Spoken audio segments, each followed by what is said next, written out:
ले निकले जाता है, लेकिन एल्डर जुआन की स्काईफायर को देखकर ललचा जाता है और जो था कि वो पिल 5 स्टार एम्परर ट्रेवलेशन की लाइटिंग को कमजोर कर सकती है। हालांकि 5th स्टार का जो ट्रेवलेशन उसकी पावर काफी होती थी, इसीलिए वो केवल उसकी पावर को कम कर सकती थी। तभी साओ लोंग अपना सेल आते हुए कहता है, नहीं रे बाबा, ऐसी कौनो पिल नहीं है, और अगर ऐसा होता तो इसे ट्रेवलेशन ऑफ डेथ थोड़ी कहते। तभी जुआन एक्साइटेड होते हुए कहता है, तो फिर सीनियर कैसे जिंदा बच गए? आपको भी लाइटिंग से टपक जाना चाहिए था। जिसमें साओ लोंग एम्बेरस होते स्माइल करता और कहता है, वो मर्चेंट अलायंस के सपोर्ट से और प्रेसिडेंट के प्यार के लिए ये धन्यवाद है कि मैं अभी भी जिंदा हूँ।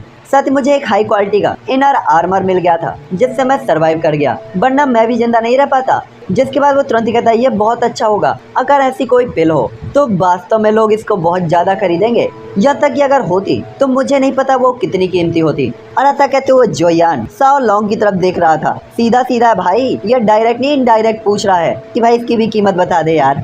साथ ही अभी जिक्सन पिल के बारे में जोयान इतना तो जान गया था, ये पिल वास्तव में हेवन को चैलेंज करने वाली पिल है, इसलिए इस पिल को हल्के में लेने की तो बिल्कुल भी जरूरत नहीं है।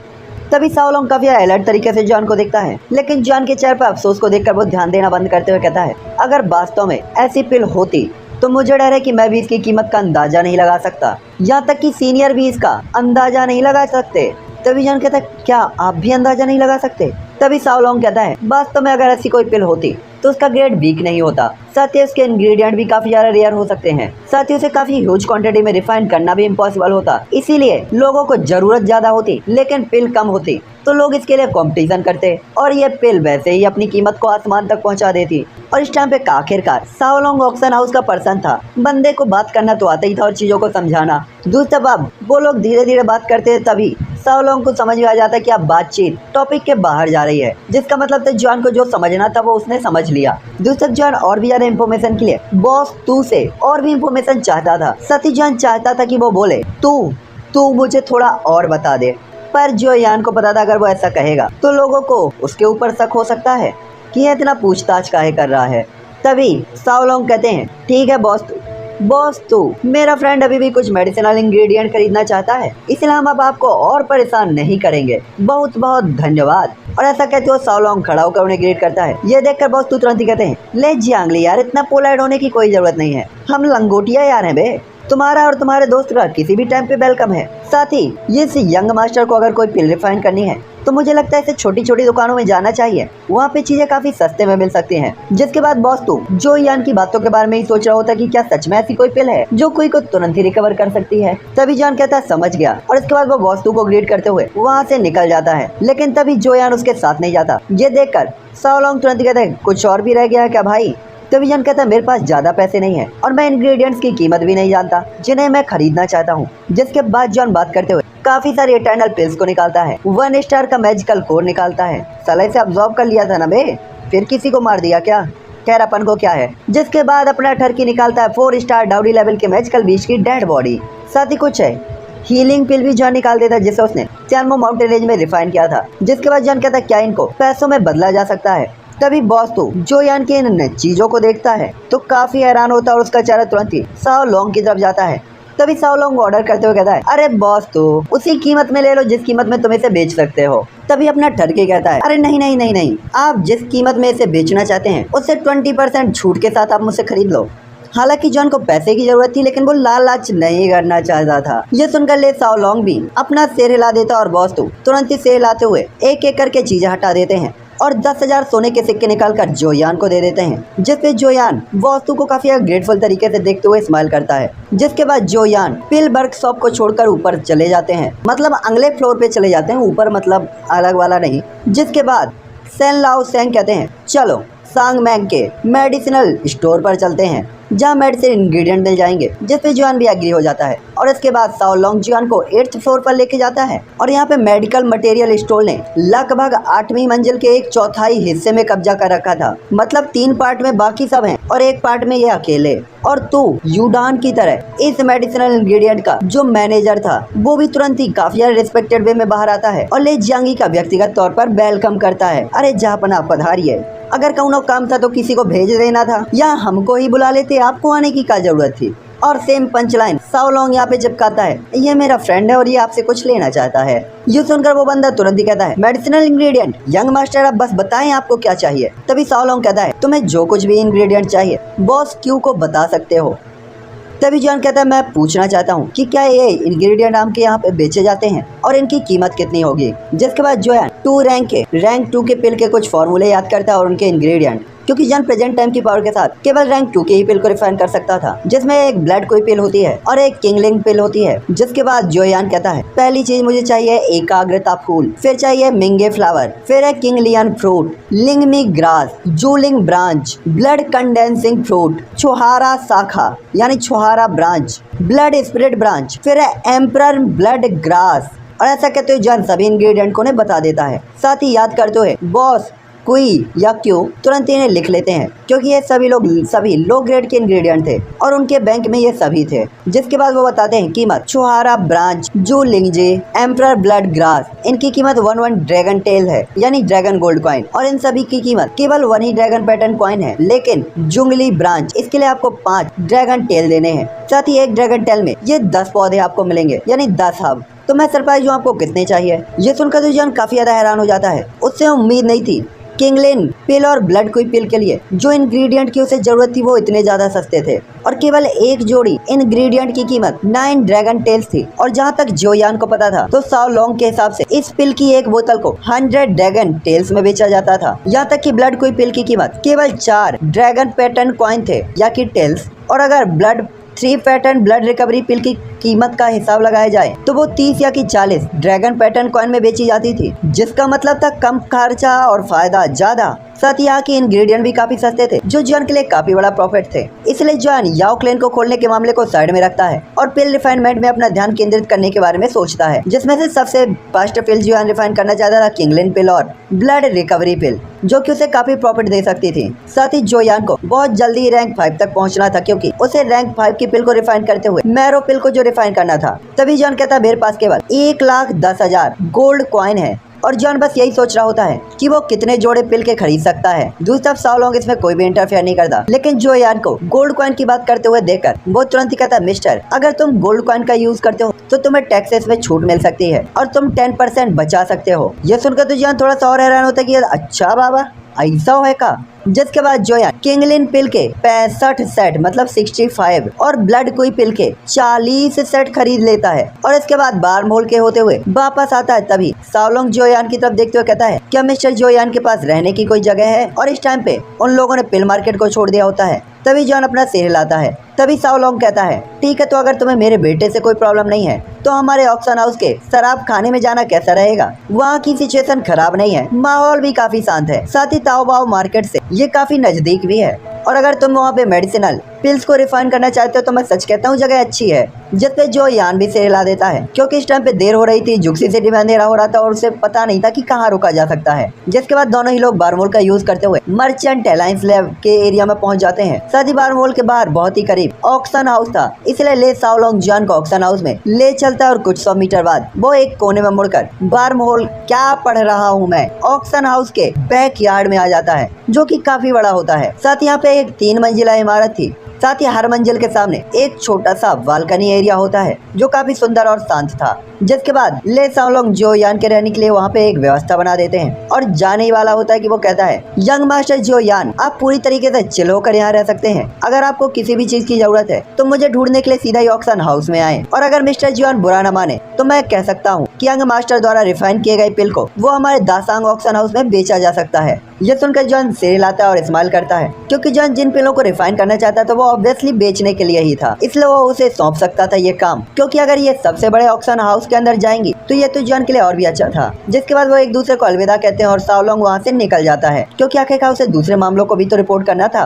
साओलोंग के चले जाने के बाद जोयान रूम से अपने कमरे के अंदर एंटर हो जाता है। कमरा बहुत बड़ा नहीं था, फिर भी ये काफी शांत और साफ था। जिसके बाद जोयान तुरंत ही पिल रिफाइनमेंट को स्टार्ट कर देता है, और जोयान क्रॉस लेग करके बैठ जाता है। पहले तो जॉन अपनी पावर को पीक लेवल तक लेके जाता है, और फिर धीरे धीरे अपनी आंखें खुलता है।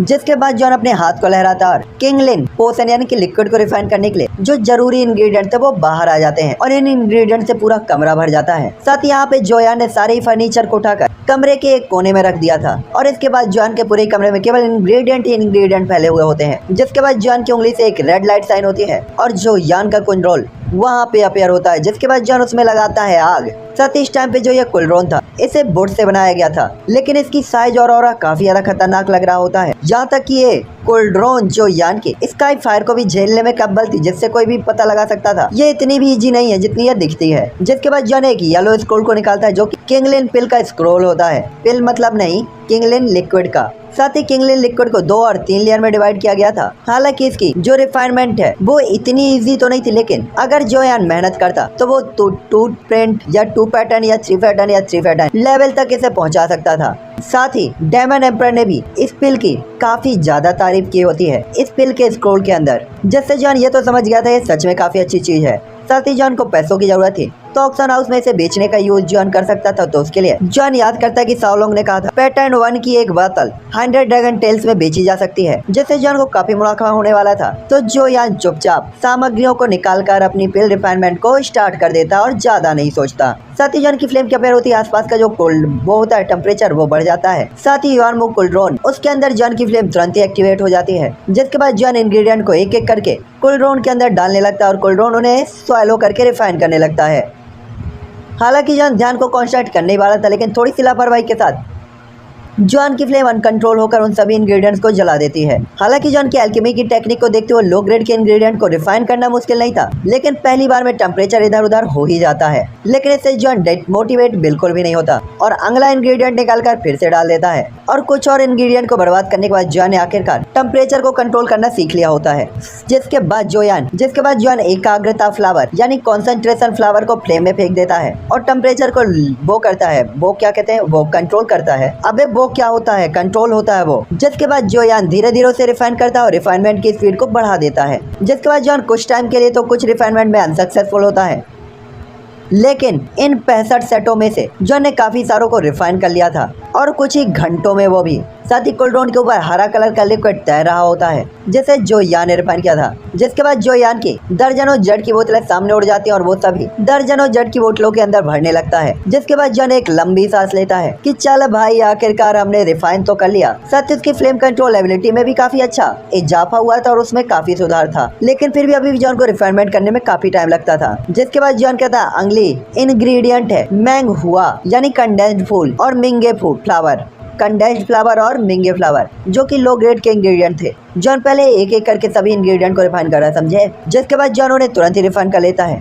साथ ही कॉन्सेंट्रेशन फ्लावर के कंपैरिजन में इनमें अनसक्सेसफुल होने का रेट जॉन का काफी कम था। जिसके बाद जॉन एक एक करके सभी इंग्रेडिएंट को रिफाइन कर देता है। क्योंकि मैं ये काफी ज्यादा बड़ा है तो मैं ज्यादा इसमें टाइम नहीं दे रहा। और स्टार्टिंग से लेकर लास्ट तक जो यान के जो सक्सेसफुल रेट होते हैं वो धीरे धीरे बढ़ते जा रहे होते हैं। और इस टाइम पे पूरा ही कमरा जड़ बोतलों से भरा हुआ होता है जिनसे काफी प्यारी सी स्मेल आ रही होती है जो किसी को भी एल्यूजन में डाल सकती थी। साथ ही इन सभी इंग्रेडिएंट को जैसे स्काई फायर से रिफाइन किया गया था और यार्मो कुलड्रोन का तड़का इनमें लगा था, इनका जो इफेक्ट था वो भी थोड़ा सा इंक्रीज हो गया था। जिसके बाद एक दिन बीत जाता है और जॉन ने आखिरकार 5 इंग्रेडिएंट में से 4 को रिफाइन कर लिया था और अब सबसे इम्पोर्टेंट इंग्रेडिएंट जूल लुंगजी बचा हुआ होता है। और जॉन को पता था इस लो ग्रेड के इंग्रेडिएंट को रिफाइन करने के लिए ज्यादा एफर्ट की जरूरत नहीं थी, लेकिन इसकी क्वांटिटी काफी ज्यादा थी। साथ ही पूरे दिन तक बिना रुके हुए रिफाइन करने के कारण जॉन थोड़ा सा थक भी गया होता है और अपने माथे से पसीने को पोंछकर जॉन आंखें बंद करके पहले अपनी पावर को रिकवर करता है। और कुछ ही टाइम के बाद जॉन वापस से होश में आके अपनी आंखें खोलता है और लिंगजी ब्रांच की ओर देखता है। जिसके बाद वो उसे भी उठाकर कुलड्रोन के अंदर फेंक देता और बोलता है स्वाहा।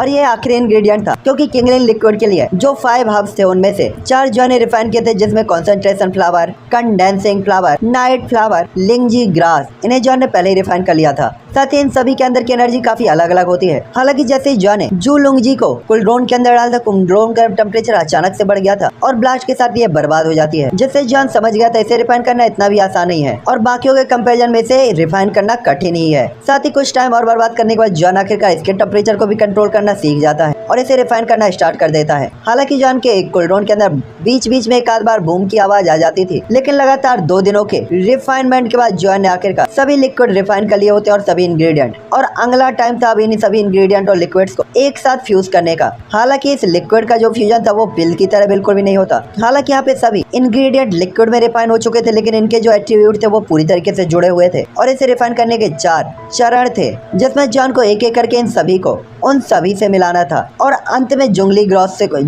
ब्रांच को मिलाना था, जूलिंग जी को मिलाना था, जो कि प्रोसेस काफी कठिन और अनबीटेबल होने वाला था। और कोई सरप्राइज नहीं कि डेवन एम्परर उन्होंने लिखा था कि ये केवल टैलेंटेड लोग ही कर सकते हैं। जिसके बाद थोड़ी देर जॉन आराम करता है, अपनी पावर को रिकवर करता है और इसके बाद फिर से रिफाइन करना स्टार्ट कर देता है। क्योंकि पहला स्टेप कंप्लीट हो गया था तो अब सेकंड स्टेप में जॉन एक्स्ट्रा अलर्ट होता है। दो लिक्विड को जैसे ही जोयान एक दूसरे के नजदीक लाता है तो उनके अंदर के जो एट्रीब्यूट होते हैं उनकी पावर चारों तरफ फैलने लगती है। जहाँ किंगलिन फ्रूट और कॉन्सेंट्रेशन फ्लावर ये दोनों ही एक दूसरे से दूर कर रहे होते हैं, लेकिन जॉन काफी ज्यादा अलर्ट तरीके से इन्हें कंट्रोल करता है और अपनी स्पिरिचुअल पावर को एक्टिवेट करता है, जो कि इन्हें धीरे धीरे फ्यूज करने लगती है। और जॉन के पावर के और कंट्रोल एबिलिटी के सामने ये दोनों इंग्रेडिएंट धीरे धीरे एक साथ फ्यूज होने लगे थे। जिसके बाद जिनाओयान बिना रुके हुए पूरे ही फ्यूजन को स्टार्ट करता है और केवल लास्ट फ्यूजन जुंगली ब्रांच को फ्यूज करना भी छोड़ देता है और कहता है इसे बाद में करूंगा। और इस टाइम पे जोयान के पास काफी अलर्ट तरीके से कंट्रोल करने के कारण 4 टाइप के इंग्रेडिएंट के लिक्विड का जो जड़ बोतल होती है वो तैयार हो जाती है।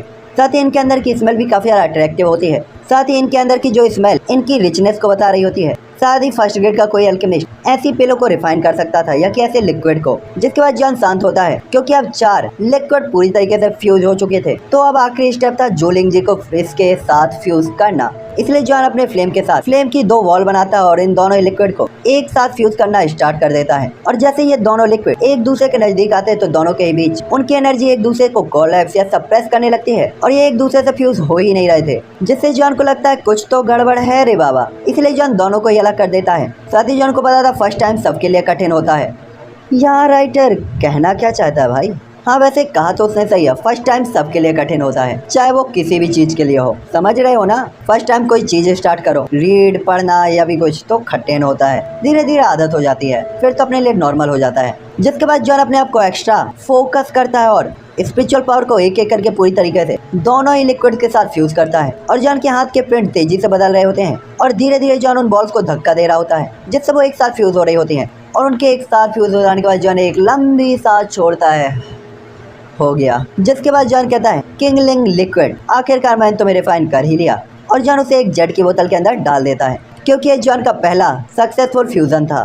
साथ ही जॉन के लिए अब एक्सपीरियंस भी गैदर हो गया था और जॉन ने काफी अच्छा सुधार किया था अपने अल्केमी में, क्योंकि आखिरकार ये किंगलिंग लिक्विड दूसरे लेवल की पिल थी, सेकंड लेवल की। हालांकि ये एक लिक्विड थी, कोई पिल नहीं थी, इसलिए इसे रिफाइन किया जा सकता था, जो ये साबित करता था कि जॉन वास्तव में सेकंड रैंक की दहलीज में कदम रख चुका है। जिसके बाद जॉन बाकी के भी इंग्रेडिएंट को रिफाइन करने और उन्हें एक साथ फ्यूज करने के लिए पूरा टाइम लगाता है और सभी लिक्विड्स को एक साथ फ्यूज करना स्टार्ट कर देता है और चुपचाप रात बीत जाती है। और जॉन की खिड़की में 24 घंटे लाइटें साइन हो रही होती है रंग बिरंगी। मैंने रंग बिरंगी कहा कि लंग बिरंगी?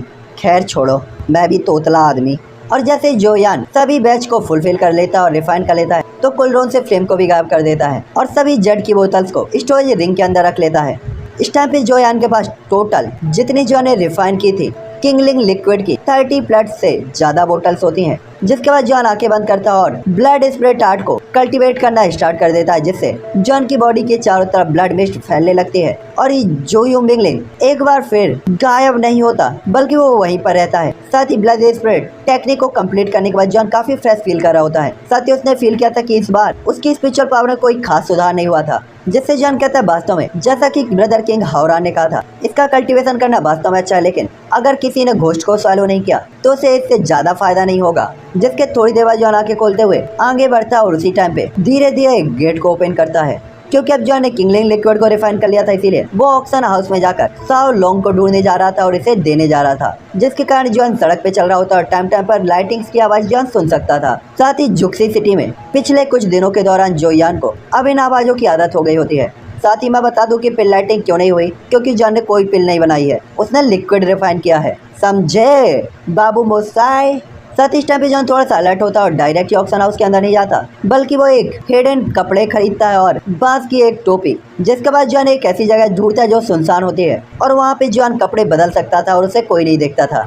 ऊपर वाला देख रहा है जॉन, ऊपर वाला। जिसके बाद अपना टर्की तुरंत ही कदम बढ़ाते हुए ऑक्शन हाउस के पास पहुंच जाता है। जिसके बाद द सांग ऑक्शन हाउस पर, जो कि सांगमेंग डिस्ट्रिक्ट के बार मोल के ठीक नजदीक था और सांगमेंग डिस्ट्रिक्ट की सबसे स्पेशल इमारत थी। गोल्डन ऑक्शन हाउस हैमरा की पिल को रिफाइन कर दिया गया है और मैं किसी और दिन उनसे मिलने के लिए आऊंगा। और इतना कहकर जॉन जाने ही वाला होता है कि तुरंत ही वो थोड़ा सा मुड़कर कहता है, मैंने ले साओ लॉन्ग से प्रॉमिस किया था कि मैं पिल को रिफाइन करके उन्हें दे दूंगा। अब क्योंकि वो नहीं है तो मेरे पास जाने के अलावा कोई भी ऑप्शन नहीं।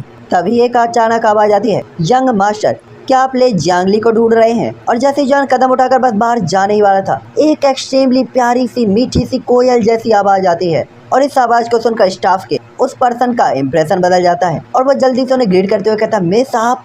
तभी इस आवाज को सुनने के बाद जॉन कहता है, कौन है जो दिल के गिटार बजा रहा है? और जॉन तुरंत ही पीछे मुड़कर देखता है तो गुलाबी ब्रोकेड कपड़े को पहने हुए एक जेट जैसी व्हाइट फिगर, जिसके बॉडी पर ये कपड़े काफी फिटिंग कसी टाइट होती है, उसकी आंखें बिल्कुल एक झरने की तरह थी। साथ ही फिगर काफी ज्यादा हॉट और सेक्सी होता है, होठ पिंक होते हैं और चारों तरफ एक मिस्टीरियस स्मेल फैल रही होती है, जिससे तो कुछ टाइम के लिए जो यान भी एल्यूजन में चला जाता है। जॉन अपनी पूरी बॉडी में हल्की सी गर्माहट फील कर सकता था और वो खुद को कंट्रोल ही नहीं कर पा रहा होता, जिसके बाद जॉन खुद से ही कहता है, ये एलाइट लड़की कितनी अट्रैक्टिव है, साथ ही रेपुटेटेड है और टैलेंटेड भी।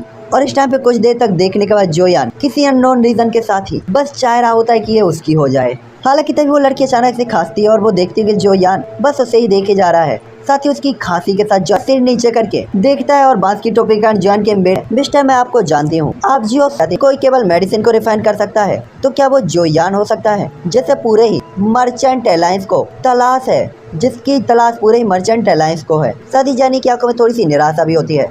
तभी जॉन कहता है, ये 1 स्टार डाउडी लेवल के वॉरियर की, इसमें स्टार मेंशन नहीं है, मतलब डाउडी की थकी हुई डुईकी को पूरी तरीके से रिकवर करा सकता है। और ऐसा कहते हुए जॉन अब अपनी जो एम्बेरस फीलिंग्स होती है उन्हें साइड में कर देता है, क्योंकि अब आती है बिजनेस की बात। प्यार व्यार घर में, बिजनेस सबसे मेन। तभी जैसे ही जॉन कहता है तो जेनी की आंखों की निराशा तुरंत ही हैरानगी में बदल जाती है और वो उस जेट की बोतल को देखती है तो वो तुरंत ही कहती है, यहाँ आओ, और एक पर्सन को कमरे के अंदर बुलाती है, जिसके बाद जेनी आगे झुककर उससे कुछ कहती है, जिससे वो पर्सन हाँ कहते हुए जल्दी पीछे हट जाता है और जल्दी एक बूढ़ा आदमी अंदर आता है जो जेनी को प्रणाम करता है, प्रणाम मिस। साथ ही जेनी की बात को सुनने के बाद उस आदमी की आंखें साइन हो रही होती हैं, जिसके बाद जेनी कहती है, लीजिए और देखिए। और ये बंदा होता है लेली। किसकी लेली? I mean, क्या लेली? अच्छा, बोतल लेली। जिसके बाद वो उसे अपनी नाक से सूंघता है। मैं बस राइटर से एक चीज पूछना चाहता हूँ, चाइना ने ऐसी कौन सी टेक्निक डेवलप कर ली है कि वे कहीं और से सूंघ सकते हैं? सबको पता है नाक से ही सूंघा जाता है, पागल कर देगा ये मुझे। और जैसे ही वो इस पिल को स्मेल करता है तो वो उसकी पूरी बॉडी कांप जाती है, वो हड्डियां जो कि लगभग गिरने की कगार पे थी। जिसके बाद वो सिर उठाकर मिस की तरफ देखता है और कहता है, मिस मैंने इसके बारे में पहले कभी नहीं सुना, इसलिए मैं नहीं बता सकता कि ये पिल सच है या नहीं। ये सुनकर तो जेनी भी थोड़ी सी हिल जाती है, क्योंकि ओल्ड मैन का नाम चैन डिंग था और इसे एल्केमी में ज्यादा एक्सपीरियंस तो नहीं, लेकिन ये 4th ग्रेड का एल्केमिस्ट था और कई सालों से ऑक्शन हाउस के अंदर पिल्स की पहचान करने का मैनेजर था। लेकिन उनके पास भी वास्तव में इस पिल के बारे में कोई भी थॉट नहीं था, जो कि रैंक 2 की पिल थी और 2 स्टार डाउडी लेवल के वॉरियर की बैटल क्वीन को तुरंत ही रिकवर कर सकती थी। इसलिए जेनी कहती तो फिर इसका यूज करके देखो। जिसके कुछ ही टाइम के बाद पसीने से लथपथ एक मोटे आदमी को कमरे में लाया जाता है। साथ ही उसके चेस्ट पे एक ताजा हाथ का निशान देखा जा सकता था, जिसका मतलब था इस बंदे को अभी अभी पीटा गया है। जिसके बाद जेनी कहती है, ये बोतल का दवा इसको पिलाओ। और लेकिन इस पिल का नाम क्या है?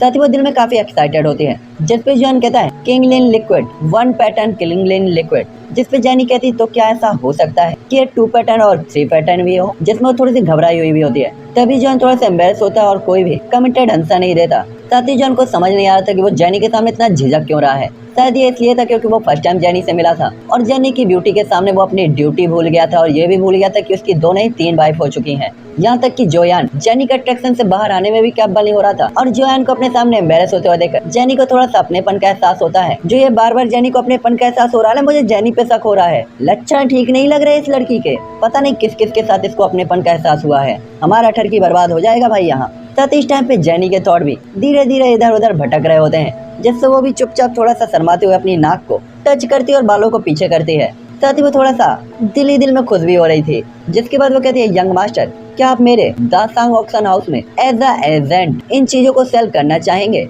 जिसपे जॉन सीरियस सेरे लाते हुए कहता है, मैंने सीरियल ले साओ लॉन्ग से पहले ही प्रॉमिस कर दिया है। तभी जेनी तुरंत ही ऑक्शन हाउस के मैनेजर की तरह अपनी क्वालिफिकेशन दिखाती है और उसके बगल के लोगों को इन लिक्विड को तुरंत ही खरीदने के लिए कहती है और कहती है इसे ऑक्शन हाउस के अंदर सबसे अट्रैक्टिव जगह पर रखें। इन चीजों का ऑक्शन हाउस में व्यवस्था करने के बाद जेनी एक चमकदार गोल्डन कार्ड निकालती है और जोयान की तरफ देते हुए कहती है, मेरे लॉर्ड ऑक्शन हाउस में अभी भी कुछ टाइम लग सकता है, तब तक आप ये मेंबरशिप गोल्डन कार्ड रख सकते हैं। और ये उन चीजों को लीड करता है जिन्हें आपने ऑक्शन हाउस में रखा है। जिसपे जोयान उस गोल्डन कार्ड को लेकर वापस से स्टोरेज में रखते हुए कहता है, तो अब मैं यहाँ से जाना चाहूंगा। और उसके बाद बात खत्म करने के बाद जोयान उसका जवाब भी नहीं सुनता और तुरंत यहाँ से बाहर निकल जाता है। क्योंकि जाहिर तौर पर जॉन एम्बेरस होने से बचना चाहता था और अपने आप पे कंट्रोल पाना चाहता था। तभी जॉन को जल्दी वहाँ से निकलते हुए देखकर जेनी अपने व्हाइट जेड हाथ से अपने होठों को ढकती है और स्माइल करने लगती है। दूसरी तरफ जोयान जो कि ऑप्शन हाउस से बाहर आ गया होता है, लेकिन जेनी की पूरी बॉडी अभी भी जॉन के दिमाग में तैर रही होती है, जिससे जॉन इडियट्स की तरह स्माइल करता है और खुद को कोसते हुए कहता है, भाई 3 लड़कियां हैं जिससे तेरी शादी हुई है, अब तो रुक जा। जिसके बाद जॉन एक हिडन प्लेस में जाता है और अपनी बॉडी का काला कपड़ा और बांस की टोपी उतार कर अपने निवास के डायरेक्शन में चला जाता है जहाँ वो रह रहा था। साथ ही उसके चेहरे पर अभी भी स्माइल होती है। जिसके बाद अपने सामान को कमरे में रखने के बाद जॉन क्रॉस लेग करके बैठ जाता, आंखें बंद कर लेता और आराम करना स्टार्ट कर देता है। जिसके बाद आराम करने के बाद जॉन अंदाजा लगाता है कि उसने कितनी इंग्रेडिएंट को बेचा है और अगर मैं मैरोपिल को रिफाइन करना चाहते हो तो मुझे जितना जल्दी हो सके अपनी एल्केमी टेक्निक को 5 लेवल तक पहुंचाना ही होगा, जिसके लिए मुझे बहुत सारे पैसों की जरूरत है। ले साओ लॉन्ग के अकॉर्डिंग किंगलिंग लिक्विड की एक बोतल लगभग 100 ड्रैगन कॉइन में बेची जा सकती है। मुझे लगता है इससे पैसों की समस्या तो कुछ टाइम के लिए सॉल्व हो सकती है। मुझे लगता है ज्यादा में बिकेगी क्योंकि इसके इफेक्ट भी अलग अलग है भाई। जिसके बाद थोड़ी देर तक जॉन कल्टीवेट करता है और आंखें खोलता है, उसकी बॉडी तरोताजा होती है। और इसी के साथ अब हम ये एपिसोड यहीं पे बंद कर देते हैं और देखेंगे नेक्स्ट एपिसोड में क्या होने वाला है, क्योंकि मुझे ये एपिसोड